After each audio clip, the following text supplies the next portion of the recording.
حضرت عبداللہ ابن عمر رضی اللہ تعالیٰ عنہ حضرت عمر کے صاحبزادے ہیں، مکہ مکرمہ میں ان کی قبر ہے۔ میں نے جب انہیں پڑھا تو مجھے ان سے بڑا پیار ہو گیا، لیکن آپ کو پتہ ہے وہاں جا کے کسی شخص کا مزار تلاش کرنا یا پوچھنا ایک مشکل کام ہوتا ہے۔ تو ایک دفعہ میں مکہ شریف میں حاضر تھا تو ایک گاڑی والا ڈرائیور مجھے کہنے لگا کہ مولانا میں آپ کو جانتا ہوں، مجھے آپ سے محبت ہے، ایک بات بتاؤں آپ کو۔ میں نے کہا بتاؤ۔ کہنے لگے حضرت عبداللہ ابن عمر کی قبر دیکھنی ہے۔ میں نے کہا یہ تو نہیں کہہ رہا، یہ کسی نے بندوبست کرایا ہے، یہ اللہ نے تیرے دل میں بات ڈالی ہے، یہ ہو گیا تو لے چل مجھے۔ حضرت عبداللہ ابن عمر کو نبی پاک نے فرمایا تھا راجل صالح، یہ نیک بندہ ہے، یہ متقی آدمی۔ حضرت عبداللہ ابن عمر رضی اللہ تعالیٰ عنہ سیدنا فاروق اعظم رضی اللہ تعالیٰ عنہ کے صاحبزادے ہیں، اور ان کی ہمشیرہ سیدہ حفصہ رضی اللہ تعالیٰ عنہ حضور کی زوجہ محترمہ۔ ایک دن اپنی ہمشیرہ سے کہنے لگے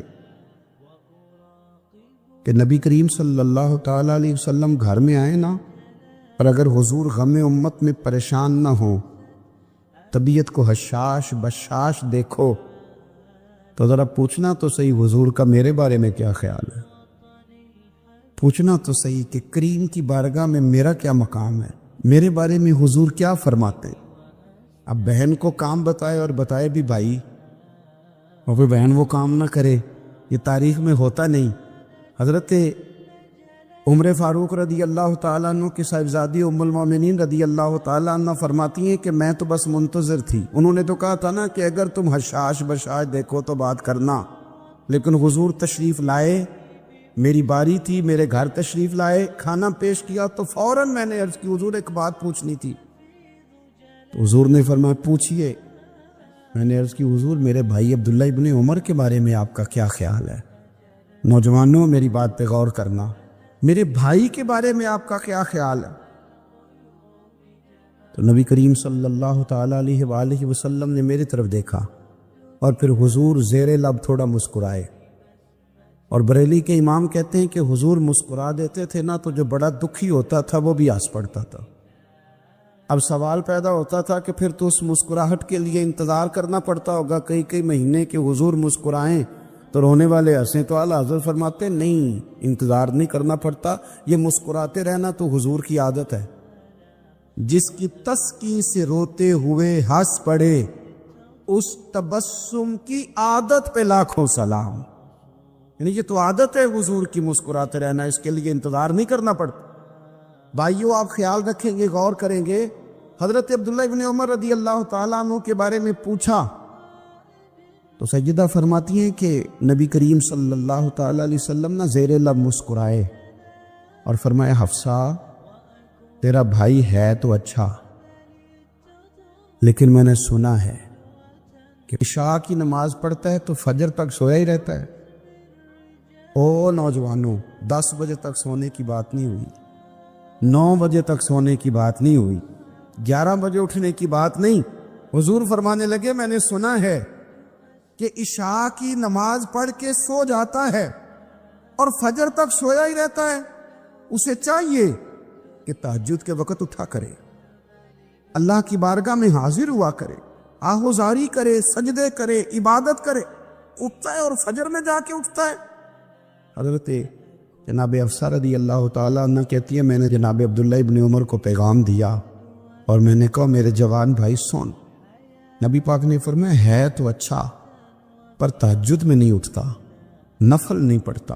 او میری ملت کے جوانوں، مزہ نہیں آ جاتا جب ساری دنیا سوئی ہو، ساری دنیا، اور بستر بھی گرم ہو اور نیند بھی پورا غلبہ کر رہی ہو، اور اچانک گھنٹی بجے دماغ میں، آنکھ کھلے، گھڑی پہ نظر پڑے، 3:30 4 بجے کا پیغام گھڑی بتائے، اور کوئی چڑھتی جوانی والا اٹھ کے وضو کرے، اور جب وہ مصلی کھول کے بچھائے تو مدینے والے محبوب کہتے ہیں کہ ہر نماز پہ رب ثواب دیتا ہے، اور جو اٹھ کے تہجد کی نماز پڑھے اسے دیکھ کے تو رب مسکراتا ہے، جو اس کی شان کے لائق ہے، جو اس کی شان کے لائق، وہ مسکراتا ہے، خوش ہوتا ہے کہ میرا بندہ تہجد میں اٹھ گیا، وہ مسکراتا ہے۔ کاش ہماری صبحیں کبھی اپنے مالک کے نام ہو جائیں۔ کاش کہ صبح حضرت ابو الحسن رحمۃ اللہ تعالیٰ علیہ حضرت معاذ ابن جبل رضی اللہ تعالیٰ عنہ کے پاس بیٹھا کرتے تھے، فرماتے ہیں ان سے جو پیار بڑھا تو پھر میرا مصلی سے بھی بڑھ گیا۔ تابعی ہیں، فرماتے ہیں صحابی رسول سے محبت ہوئی تو ذکر سے بھی ہو گئی، پھر درود شریف سے بھی ہو گئی، محبت ان سے بڑھی تو پھر اللہ نے مسجد کا پیار بھی بڑھا دیا۔ آپ فرماتے ہیں کہ میری ہر وقت طبیعت چاہتی تھی کہ بس اللہ اللہ کروں، بس اللہ اللہ کروں، بس نا میں ذرا تھوڑی جان چھڑاؤں لوگوں سے، کو 10 منٹ ملے تو میں کچھ 4 نفل پڑھ لوں، میں تھوڑا سا نا بچوں لوگوں سے، اور مجھے تسبیح ملے تو میں نا کچھ 400-500 دفعہ استغفار پڑھوں، سبحان اللہ، الحمدللہ، اللہ اکبر، لا حول ولا قوت الا باللہ، میں نا تسبیحات پڑھوں۔ فرماتے ہیں کہ بچے تھے گھر میں 6-7، غربت تھی، کام ملتا کوئی نہیں تھا، اور میں کام چور نہیں تھا، کام ڈھونڈتا تھا، پر اللہ کی قدرت کے کام نہیں ملتا تھا۔ فرماتے ہیں کہ میں نے ایک دن اپنی اہلیہ سے کہا کہ آج میں پھر جاتا ہوں کام ڈھونڈنے، تو میری بیوی بڑی فرما بردار تھی، پر اس دن نا غربت کے ہاتھوں تنگ آ کے کہنے لگی آج نانا کوئی تو چیز لے کے آیا، تو مجھ سے بچوں کی بھوک نہیں دیکھی جاتی، یہ سب روگاں دا روگ محمد جس دا نام غریبی، کنڈ بلا کے لنگ جاندے نہیں دوست یار قریبی، تو آج نہ کچھ لے کے آیا تو میں بچے لے کے چلی جاؤں گی۔ شیخ فرماتے ہیں کہ میں بڑا پریشان گھر سے نکلا، پر میں نے صبح سے لے کے زور تک کام ڈھونڈا، کام ملا کوئی نہیں، تو میرے دل میں خیال آیا چلو کام نہیں ملتا تو اللہ اللہ تو کرے نا، چلو بندوں کی مزدوری نہیں ملتی تو رب کریم کی عبادت ہی کرتے ہیں۔ فرماتے ہیں کہ میں نے نا فرات کے پانی سے وضو کیا، نہر کے، شدید دھوپ تھی، ساتھ ریت تھی اور ریت تپ رہی تھی، میں نے اپنا رومال وہیں مصلی کے طور پر بچھا لیا، اور فرماتے کہ زور سے لے کر عصر تک نماز پڑھی، دھوپ بھی پورے زور پہ، پر میرے سجدے کا ذوق بھی پورے زور پہ۔ فرماتے ہیں سورج بھی چمک رہا ہے اور رب کی عبادت کا ذوق بھی پورے زور پہ، میں سجدہ کروں تو پھر میرا اٹھانے کو جی نہ چاہے۔ میرے استاد لکھا کرتے تھے، یہ ان کا شعر ہے، وہ کہا کرتے تھے مجھے سوز دے، مجھے ساز دے، اور مجھے نیم شب کا نیاز دے، دم سجدہ خود کو میں توڑ دوں، مجھے ایسا ذوق نماز دے، اور میں تیری بہار کا پھول ہوں، میں کھلا بھی ہوں تو تیرے لیے، مجھے میری شاخ سے توڑ لے، مجھے اپنی زلف کا ناز دے۔ بھائی فرماتے ہیں کہ عصر تک میں نے نفل پڑھے، دل ڈھلنے لگا، عصر کی نماز پڑھی اور میں وہاں سے چلا۔ اب میں جب نکلنے لگا تو دل میں خیال آیا کہ چھوٹی چھوٹی دیواریں ہیں گھر کی، بغیر کچھ لیے جاؤں گا تو بیوی دور سے دیکھے گی تو شور کرے گی کہ پھر خالی ہاتھ آ گیا ہے۔ کہتے میں نے اپنے اسی رومال میں جس میں میں نے نماز پڑھی تھی نا، رومال میں کیا دے پنجابی جسافہ کہتے ہیں، اسی میں نا میں نے کچھ ریت بھر لی کہ وہ دور سے دیکھے گی تو سمجھے گی کچھ لے کے آیا ہے، چلو جا کے اسے بتا دوں گا کہ آج پھر مزدوری نہیں ملی۔ کہتے ہیں وہ ریت لے کر جب میں گھر میں گیا تو پہلے بیوی دروازے پہ کھڑی ہوتی تھی، پوچھتی تھی خالی ہاتھ آ گئے ہو؟ آج میں نے دیکھا تو ہے ہی کوئی نہیں۔ فرماتے ہیں میں اندر داخل ہوا، سلام لیے، کونے میں نے وہ رومال رکھ دیا اور میں نے آواز دی کہ بھلی مانس کہاں ہو؟ تو وہ کہنے لگی آپ منہ ہاتھ دھو لیں، میں روٹی لے کے آئی۔ میں نے کہا روٹی کہاں سے آ گئی؟ یہاں تو کئی دنوں کے فاقے ہیں، تو کئی دنوں کی غربت ہے، یہاں تو اس گھر میں تو فقیری ہے۔ فرماتے ہیں کہ وہ روٹی لے کے آئی اور اس وقت کی جو موجودہ نعمتیں تھیں، سمجھ لیں سلاد، اچار، ہر چیز ساتھ لائی۔ میں نے کہا کہ بچے کہاں گئے؟ کہنے لگی وہ کھانا کھا کے کھیلنے گئے، آپ کھانا کھا لیں آ جاتے۔ کھانا اس نے چن دیا۔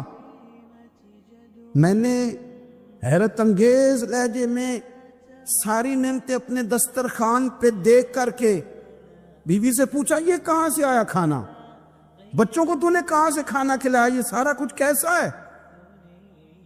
تو کہنے لگی پتہ نہیں آج آپ کس کریم کی مزدوری کرنے چلے گئے تھے، پتہ نہیں کس کریم کی، میرے گھر میں تو اتنی نعمتیں آئی ہیں کہ مجھ سے سنبھالی نہیں جا رہی، اتنا اناج ہے، اتنا گندم ہے، کس کریم کے دروازے آج چلے گئے تھے؟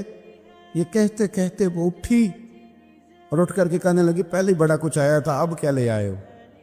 اور جا کر کے نا اس نے وہ ریت والا رومال کھولا، کہنے لگے میں تو لے کے آیا تھا ریت، تو میرے رب نے اسے بھی سونے اور ہیرے بنا دیا تھا۔ جب آپ کی توجہ اللہ کی جانب، میرے نبی پاک صلی اللہ تعالی علیہ وسلم نے فرمایا ہر چیز اپنے رب سے مانگ، ہر چیز مانگ، ہر چیز مانگ۔ یا رسول اللہ کیا کچھ؟ میرے محبوب نے فرمایا تیرے گھر میں نمک بھی ختم ہو جائے تو وہ بھی اپنے رب سے مانگا کر، تو مانگنا وہ تجھے دے گا، تو اس کی بارگاہ میں کشکول طلب دراز تو کرنا۔ اور ترمذی شریف میں عجیب لفظ ہیں، رسول کائنات نے فرمایا، رب کریم فرماتے ہیں جب میرا بندہ ہاتھ اٹھاتا ہے نا تو مجھے حیا آتی ہے کہ میں خالی کیسے لوٹا دوں اس کے۔ اتنے بڑے بادشاہ کی بارگاہ میں، او بھائی لوگوں سے عزتیں تلاش کرتے ہو تو وہ کیا تمہیں عزت دیں گے؟ وہ تو کل اچھا کہتے ہیں پرسوں برا کہنے لگ جاتے ہیں۔ لوگوں کے سامنے گڈ بک میں آنا چاہو گے تو وہ تو سویرے تمہارے بارے میں کچھ کہیں گے، شام کچھ اور کہیں گے۔ اپنی روحانی زندگی آباد کریں، اپنے مسلح کو وقت دیں، اور دنیا سے چھپ کر اس موبائل کو بند کر کے اور اپنے آپ سے بھی چھپ کے اور تنہا ہو کے چھپا کے سارا کچھ اپنے آنسو اپنے رب کی بارگاہ میں پیش کریں، اس کے حضور حاضری دیں۔ سنو نا ترمذی کی حدیث، اور اسے یاد رکھنا، نبی پاک علیہ السلام نے فرمایا اپنے دکھ لوگوں کے سامنے نہ بیان کر دو، سیٹھوں نوابوں کو نہ بتاتے پھرنا، دنیا داروں کے سامنے جا کے نہ رونا کہ میں تکلیف میں ہوں۔ فرمایا اگر دنیا داروں کو دکھ بتاؤ گے رب تمہیں کبھی غنی نہیں کرے گا، اور لوگ ہیں کہ الٹا مذاق اڑائیں گے۔ آپ کی جس سے بڑی پکی یاری ہے نا، پکی، وہ تب تک پکی ہے جب تک آپ نے 50,000 مانگا نہیں، اور جس وقت آپ نے کہہ دیا کہ میں مجبور ہوں میری مدد کر تو پھر ختم ہو گئی دوستی۔ لوگوں کے تعلقات آپ کے ساتھ تب تک ہیں جب تک آپ ان سے کوئی ضرورت وابستہ نہیں کرتے۔ کریم محبوب فرمانے لگے بندوں کے سامنے دکھ نہ بیان کرنا، اللہ تجھے کبھی غنی نہیں کرے گا، تو اپنے دکھ اپنے رب کو بتا، تو دعائیں مانگ، تو اس کی بارگاہ میں حاضر ہو، تو اس کے حضور عرض کر۔ فرمایا اپنے دکھ اپنے رب کو بتا، وہ جلدی کرے یا دیر سے کرے تجھے ساری دنیا سے بے نیاز کر دے گا، تجھے کسی کا محتاج نہیں رہنے دے گا۔ اپنے مسلح کو، اپنی دعاؤں، ایک بزرگ فرماتے ہیں میں نے دعا مانگنے کا طریقہ اپنی بیوی سے سیکھا، دعا مانگنے کا طریقہ اپنی، سیکھنے والے تو اپنے بچوں سے بھی سیکھ لیتے ہیں، سیکھنے والے تو ہر ایک سے سیکھتے۔ وہ کہتے ہیں میں نے دعا مانگنے کا سلیقہ اپنی بیوی سے سیکھا ہے۔ حضرت وہ کس طرح؟ فرمانے لگے میری بیوی نے نا مجھے کوئی کام بتایا، کچھ پیسوں کی ضرورت کے لیے کہا، تو میں نے اسے کہا کہ بھئی ابھی میرے پاس نہیں ہے، کچھ دنوں میں آتے ہیں تو میں دے دوں گا۔ عورتوں کی عادت ہوتی ہے وہ بار بار یاد کراتی ہیں، 2-4 دنوں کے بعد پھر اس نے کہا حضرت وہ میں نے کہا تھا کچھ پیسے، میں نے اسے کہا کہ ابھی میرے پاس نہیں ہے، کچھ دنوں میں ملتے ہیں تو میں تمہیں دے دوں گا۔ اس نے کچھ دنوں کے بعد پھر کہا حضور وہ میں نے کچھ پیسے کہے تھے۔ فرماتے میں نے ڈانٹ دیا، میں نے کہا کہ کیا تو روز مجھے شرمندہ کرتی ہے، کہا نا میرے پاس نہیں ہے، ہوں گے تو دے دوں گا، تو روز یاد کراتی ہے۔ فرماتے اس نے پہلے تو میری ڈانٹ کو سہا، پھر میرے سخت جملوں نے اس کی آنکھوں میں آنسو پیدا کر دیے، پھر اس نے اپنے آنچل میں اپنے اس دکھ کو سمیٹا، اور پھر اس نے ایک جملہ کہا تو میں رو پڑا، اور مجھے اپنے رب سے مانگنے کا طریقہ آ گیا۔ مجھے کہنے لگی حضرت جی آپ نے ڈانٹ دیا، میں نے سہ لیا، پر آپ ہی میرے شوہر ہیں، بتائیں نا آپ سے نہ کہوں تو میں کس سے جا کے کہوں۔ فرماتے ہیں میں رو پڑا، اور میں کھل کے رویا، اور میں تڑپ کے رویا، اور پھر میری سسکیاں بند گئیں۔ تو مجھے کہنے لگی آپ کو کیا ہوا؟ میں نے کہا مجھے بھی دعا مانگنی آ گئی ہے، جب میں اسے کہوں گا نا اللہ تو ہی میرا رب ہے، میں تجھ سے نہ کہوں تو میں کس سے جا کے کہوں؟ میں کیوں کسی بندے سے سوال کروں؟ میں کیوں کسی دنیا دار سے کہوں؟ میں تیرے بندوں کا، نیک بندوں کا وسیلہ لے کے، تیرے محبوب کی غلامی لے کے تیری بارگاہ میں آئیں، تجھ سے نہ مانگوں تو کس سے مانگوں؟ سمجھ آ گئی ہے؟ جب میں اس رنگ میں مانگوں گا تو میرا رب میرے اوپر بڑا ہی فضل فرمائے گا، وہ میرے اوپر بڑی رحمت کرے گا، وہ میرے لیے آسانیاں کرے۔ عزیز دوستو، ہم اس طرح کرنے لگ گئے ہیں کہ ہم نے نا اپنے تعلقات پر اعتماد کرنا شروع کر دیا ہے۔ میرے تعلقات بہت ہیں، ہم نے اپنی دولت پر اعتماد کرنا شروع کر دیا ہے، میرے پاس دولت بہت ہے، ہم نے اپنے علم پر، اپنی شہرت پر اعتماد کرنا شروع کر دیا کہ میرے پاس فلاں چیز بہت ہے. یاد رکھنا، جب بے نیاز اپنی صفت بے نیازی دکھاتا ہے تو بڑی بڑی دولتوں والے مجبور نظر آتے ہیں. بھائیوں، جب انسان کا رشتہ اپنے مالک کے ساتھ ہوتا ہے پھر تو غم بھی کچھ نہیں کہتے، پریشانیاں بھی کچھ نہیں کہتی، پھر تو زندگی صبر والی، پھر تو زندگی توکل والی، پھر تو زندگی بھروسے والی. نبی پاک علیہ السلام کی خدمت میں ایک صحابی آئے. بات مضبوط کر دوں، واقعہ سنایا ہے نا، تو کچھ لوگ سمجھتے ہیں کہ یہ واقعہ ہے، تو میں ایک حدیث پاک امام بہقی کی لکھی ہوئی عرض کرتا ہوں. نبی پاک علیہ السلام کے ایک صحابی آئے اور ان کا سر پھٹا ہوا تھا، خون بہ رہا تھا. سرکار نے فرمایا کیا ہوا؟ عرض کی حضور ایک عورت جا رہی تھی، میری نظر پڑی، ابھی نظر پڑی ہے کہ میرے آگے ستون آ گیا تو میرے سر پہ لگ گیا. نبی پاک صلی اللہ علیہ وسلم نے فرمایا تیرے لیے خوشخبری ہے، اگر دنیا میں تیری غلطی کی تجھے سزا ملی ہے تو پھر رب تجھے قیامت میں سزا نہیں دے گا. پھر اللہ قیامت میں سزا، بعض گناہ ایسے ہیں جن کی یہاں بھی سزا ملے گی اور وہاں بھی ملے، لیکن میرے بھائی پہلی بات یہ ہے کہ اللہ تعالیٰ اس غلطی کی یہیں سزا دے لے اور دعا فرمائے اللہ تبارک و تعالیٰ یہاں بھی معافی عطا فرمائے، وہاں بھی معافی عطا فرمائے، اللہ درگزر ہی فرمائے. لیکن میرے بھائی ایک تو یہ ایک سزا یہ ہوتی ہے کہ انسان جب گناہ کرنے لگتا ہے تو اللہ نعمتوں کے دروازے کھولتا ہے، مہلت دیتا ہے. 500 سال تک فرعون کو مہلت دی. کتنے؟ یہاں جو 5 سال حکومت کر لیتا ہے وہ کہتا ہے سب سے قابل میں ہی ہوں، مجھے مہلت جو ملی ہوئی ہے. 500 سال مہلت دی اللہ تعالیٰ نے. اور فرعون کی قوم پر پتہ عذاب کس طرح کے آئے تھے؟ ٹڈیاں مسلط کر دی اللہ نے. یہ گھومتی نہیں چھوٹی سی، ہم اپنی زبان میں اس کو کچھ لوگ مختلف ناموں سے یاد کرتے ہیں، کوئی مکڑی کہتا ہے، کوئی کچھ کہتا ہے. مسلط کر دی، جاتی نہیں. ان پر بنی اسرائیل کے ان مقابل جو فرعون کی قوم تھی ان پر الزام اس طرح کا عذاب آیا کہ مینڈک مسلط کر دی اللہ تعالیٰ. برتن کھولتے تھے اندر مینڈک نکلتا تھا، دنیا کی ہر دوائی استعمال کرتے تھے لیکن مینڈک نکل آتا تھا. تھوڑا سا سمجھا کرے چیزوں. ہمارے رنگ نہیں زیادہ گورے کہ ہم پر عذاب نہیں آتا. کوئی بہت زیادہ اللہ تعالیٰ معاف فرمائے دولت نہیں جمع کرا بیٹھے شاہی خزانے میں کہ ہم سے پوچھا نہیں جائے. یہ مہلت ہے، مہلت کو مہلت سمجھو. پر جب پکڑ آتی ہے نا اللہ کریم کی، میں نے دیکھا ہے کروڑوں روپیہ، 6 اولادیں. ایک شخص کے بچے باہر سے آ رہے تھے، وہ بندہ بیمار تھا. مجھے کہنے لگا حضرت جی دعا کریں میں ان کے آنے سے پہلے مر جاؤں ورنہ آ کے مجھے مار دیں گے. دعا کریں. اتنی بے سکونی، کروڑوں روپیہ پڑا تو یہ عذاب نہیں؟ کوئی ضروری ہے کہ پتھر برسیں گے تو سمجھ آئے گی؟ یہ جو سگا بیٹا بوڑھے باپ کے قریب سے گزر جاتا ہے، سلام نہیں لیتا تو اس کو عذاب نہیں سمجھتے؟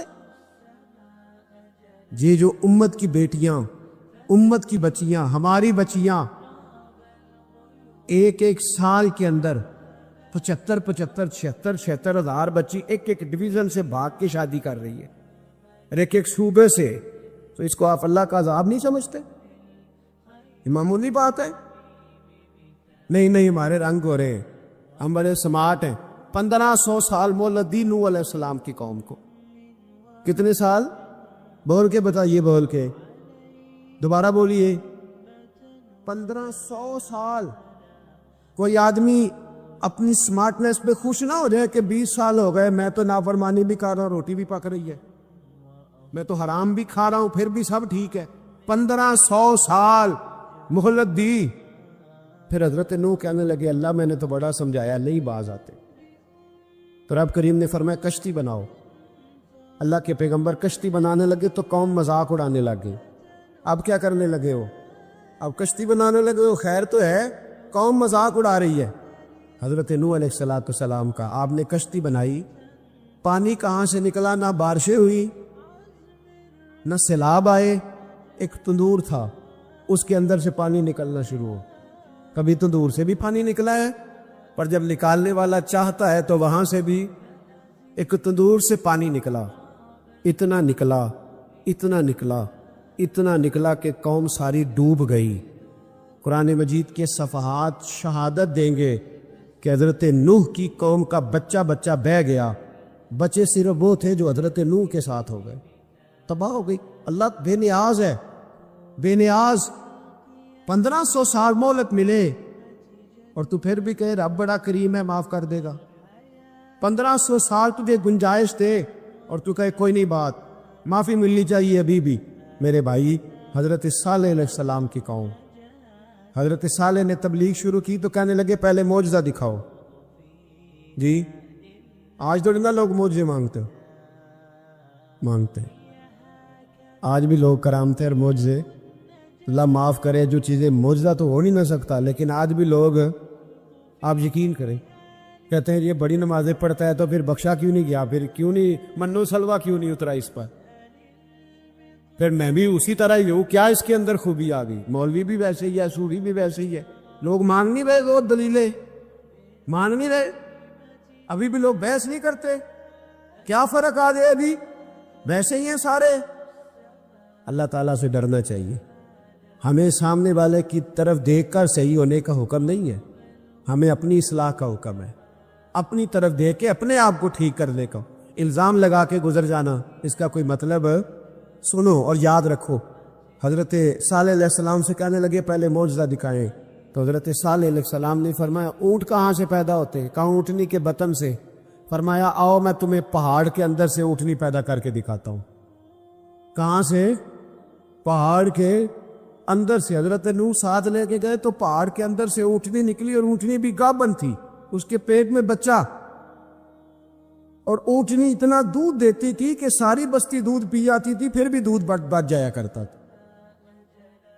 لیکن حضرت نوح علیہ السلام نے فرمایا اب تم نے دیکھ تو لیا یہ اسے، یہ جتنا دودھ دے گی روٹی بھی اتنی کھائے گی، ایک دن تم سارے پانی پیو گے، ایک دن یہ سارا پانی پیا کرے گی، ایک دن تم سارے باقی جانوروں کو گھاس کھلاؤ گے، ایک دن یہ اونٹنی، اور اونٹنی کا نام کیا؟ ناقۃ اللہ، اللہ کی اونٹنی۔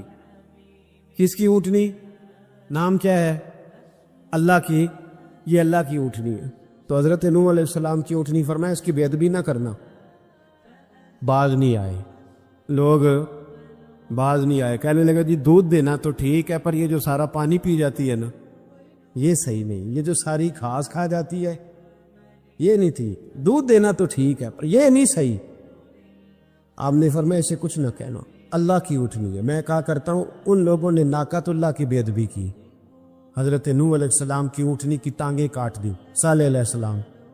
اور دیکھو اللہ بڑا بے نیاز ہے، اگر پیدا کرنا جانتا ہے تو حفاظت کرنی نہیں جانتا، لیکن رب کریم نے فرمایا نہ کرنا۔ انہوں نے ان کے پیر کاٹ دیے، کانوں پہ چھریاں لگائیں۔ اونٹنی جب مر گئی، اونٹنی اللہ تبارک و تعالیٰ کی اونٹنی جب مر گئی تو حضرت صالح علیہ السلام کی قوم پر رب کریم نے زلزلہ بھیجا، اذا زلزلت الارض زلزالہا، جب زلزلے آئے گے، اور جب ان کا زلزلہ آنا تھا، زلزلہ آتا ہے نا،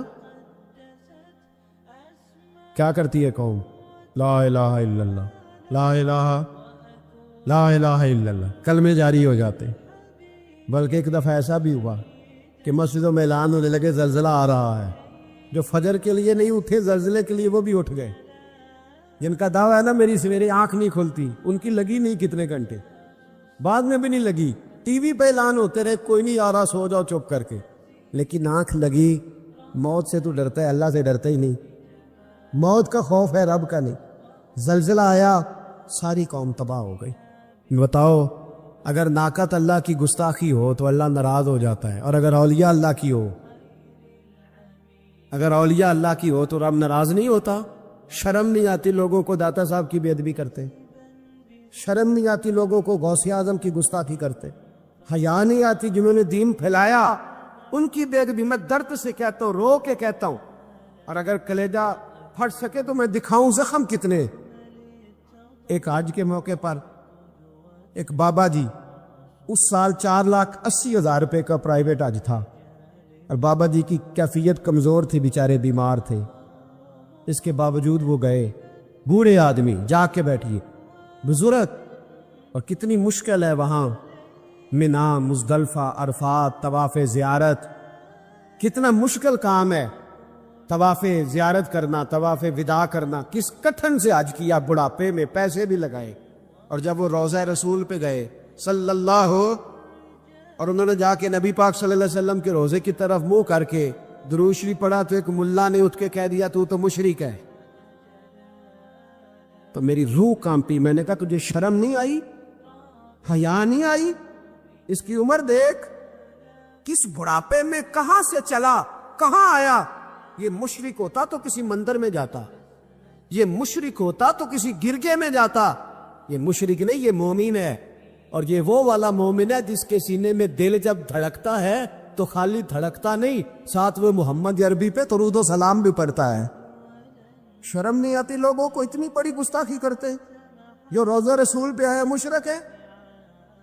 میں نے ایک مولوی کو صاف صاف کہا تھا, میں نے کہا اگر میں مشرک ہوں تو نکالو, مشرک کا داخلہ تو یہاں ویسے ہی منع ہے. شرم نہیں آتی؟ اپنی زبان کا ایک پاس کرو کچھ.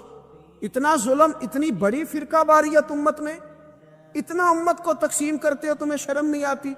جہاں سے اتحاد کا پیغام دینا چاہیے وہاں سے تم لوگوں کو فرقے کا پیغام دیتے ہو, ایک مقصود فرقے کی تبلیغ کرتے ہو. خدا را, تو میں کہہ رہا ہوں ناقت اللہ کی بے ادبی پہ عذاب آتا ہے, تو اولیاء اللہ کی بے ادبی میں نہیں آتا. داتا صاحب ساری زندگی تبلیغ کرتے رہے, ایک آدمی نے اٹھ کے کہہ دیا جناب وہ تو شرک کا اڈا ہے, تو رب کریم ناراض نہیں ہوتا ان باتوں سے؟ ہمیں خیال کرنا چاہیے, اللہ سے ڈرنا چاہیے. ان چیزوں سے عذاب آتا ہے اور آ رہا ہے. اللہ تعالیٰ ہمیں محفوظ فرمائے. اللہ ہمیں اس سے, قوم لوط پہ بھی عذاب آیا. ہم جنس پرستی, مرد مردوں سے بدکاری کرتے. حضرت نوح نے سمجھایا کہ یہ کام درست فطرت کے خلاف ہے, یہ کام درست نہیں.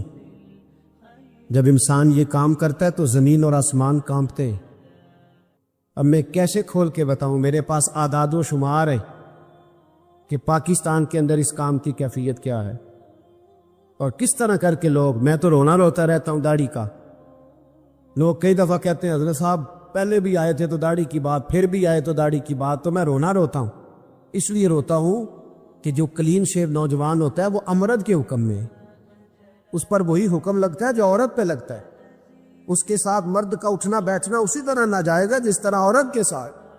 حضرت جنید بغدادی رحمت اللہ تعالیٰ علیہ کے سامنے ایک شخص نے کہا وہ کتنا خوبصورت نوجوان جا رہا ہے, تو آپ فرمانے لگے تو حافظ قرآن نہیں؟ کہا ہاں. فرمانے لگے جا اپنے حفظ کی خیر منا. وہ شخص کہتا ہے میں نے اس بغیر داڑھی والے کلین شیو نوجوان کو بری نظر سے دیکھا, مجھے قرآن پاک ہی بھول گیا, سارا قرآن پاک بھول. اور کتنے سال میں دعائیں کرتا رہا, بیت اللہ کے طواف کرتا رہا, میں یاد بھی کرتا تو نہیں ہوتا. کیسے اب تو ہمارا نعت کہاں بیوٹی پارلر سے ہو کے آتا ہے, ہم کسی اور کو کیا پیغام ہے. وہ پیغام, وہ نظام, وہ طریقہ کار جس کا حکم تھا شریعت میں, قوم لوط پر عذاب آیا. صحیح بیٹھتے ہوں گے بچے جو موٹر سائیکلوں پہ بیٹھتے ہیں. میں نے گجرانوالہ کی سڑکوں پہ بچوں کو, نوجوانوں کو جو تماشے کرتے سر عام دیکھا ہے تو مجھے ڈر لگتا ہے. اور کوئی روکنے والا نہیں, شغل ہو رہا ہے, ہنس رہے ہیں, اور سامنے عورتیں بھی ہیں, سب ہو رہا. کتنی تکلیف کی بات. حضرت نوح کی قوم یہ کام کرتی تھی, قرآن پاک نے بیان کیا ہے.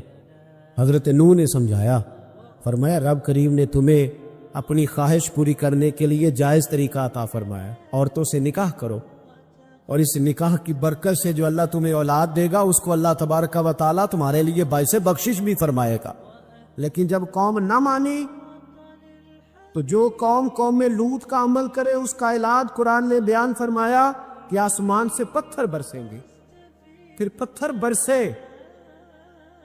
برسے اور جن کے بڑے بڑے اچھے دماغ تھے ان کے دماغ چکنا چور کر دیے گئے, تباہ کر دیے گئے, ان کے دماغ زمین پر بچھاڑ دیا گیا.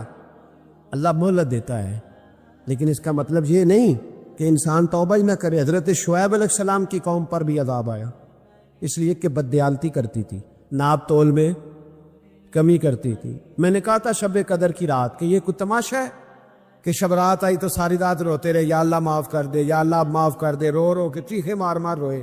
شب قدر آئی تو پھر چیخے ماری, ساری رات روئے.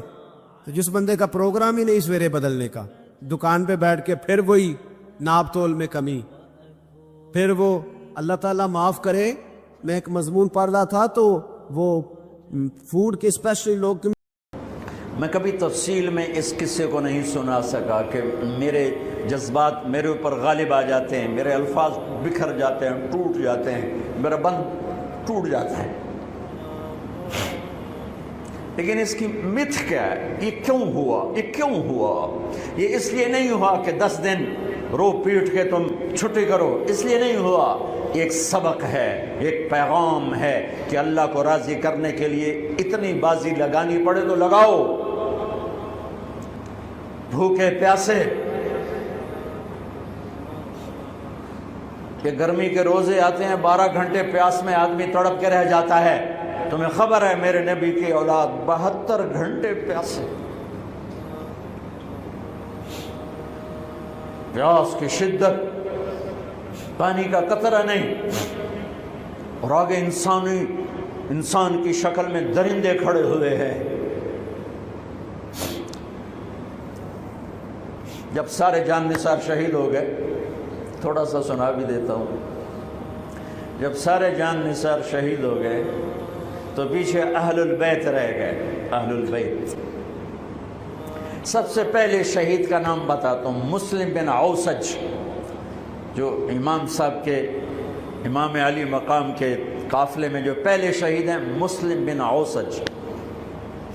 اور ان کی طرف سے جو 2 پہلے قتل ہوئے، سالم اور یسار، اور ان کو قتل کرنے والے تھے عبید اللہ بن عمیر الکلبی۔ ایک ابن زیاد کا غلام تھا، ایک ربیعہ بن زیاد کا غلام تھا۔ وہ دونوں نکلے تو اس کے مقابلے کے لیے بربر بن خضیر اور حبیب بن مطاہر نکلے حسین علی مقام کے لشکر سے۔ تو عمیر بن وہب کلبی وہ کوفہ سے اٹھ کے آئے تھے، کوفہ سے بیوی سمیت آئے تھے، بیوی کا نام ام وہب، حبشی تھے۔ کہنے لگے مجھے اپنے اوپر قربان ہونے تھے، میں اکیلا ان دونوں کو کافی، ان دونوں کو ہٹا دے۔ اور ننگے بدن تھے، ننگے بدن، جسم پہ کچھ نہیں۔ کہا میں تو مرنے ہوں، میں کیوں زرا پاما جو میں جیونا ہے، میں تو مرنا ہے۔ ننگے بدن تھے۔ تو ان کی بیوی نے کہا ان کو جانے دیں، ہم دونوں نے آپ پر قربان ہونے کی نیت کی ہوئی۔ ہم نے کہا اچھا اللہ تجھے جزا خیر دے، جاؤ۔ تو اس اکیلے نے دونوں کمبختوں کو جہنم میں پہنچا دیا، سالم اور یسار۔ تو ان میں سے ایک آدمی بولا یہ مرنے آئے ہیں، اگر اکیلے لڑو گے تم سب کو مار دیں گے، اور تسی تو جیون دے طلبگار ہو، مرن دے طلبگار ہیں، مرن والے نو مارنا کوئی سوکھا کام ہوندا ہے، وہ ان پر کٹھے حملہ کرو۔ پھر حملہ عام ہوا تو پہلے شہید ادھر سے مسلم بن اوسج، جب وہ گر رہے تھے تو کہہ رہے تھے حسین کی حفاظت کرنا جب تک سانسوں میں سانس باقی۔ آپ کے لشکر میں ادھر زہیر بن القین، یعنی رائٹ سائڈ پر زہیر بن قین ایک چھوٹا جھنڈا، لیفٹ سائڈ پر حبیب بن مظاہر ایک جھنڈا، درمیان میں آپ کے بھائی عباس بن علی جن کے ہاتھ میں بڑا جھنڈا تھا، اور بڑا نشان کا جو علامت تھا وہ عباس بن علی کے درمیان میں تھا۔ 32 گھوڑ سوار تھے اور 40 پیدل تھے۔ جب انہوں نے پہلا حملہ کیا تو 32 نے 3000 کا منہ پیچھے کر دیا۔ تو ابن زیاد نے کہا پہلے ان کے گھوڑوں کو مارو، ان کے گھوڑوں کو مارو۔ تو 500 تیر اندازوں نے کٹھے ان کے گھوڑوں پہ تیر چلائے تو سب کے گھوڑے گر کے ختم ہو گئے۔ پھر ساری پیدل ہو گئے، تو پھر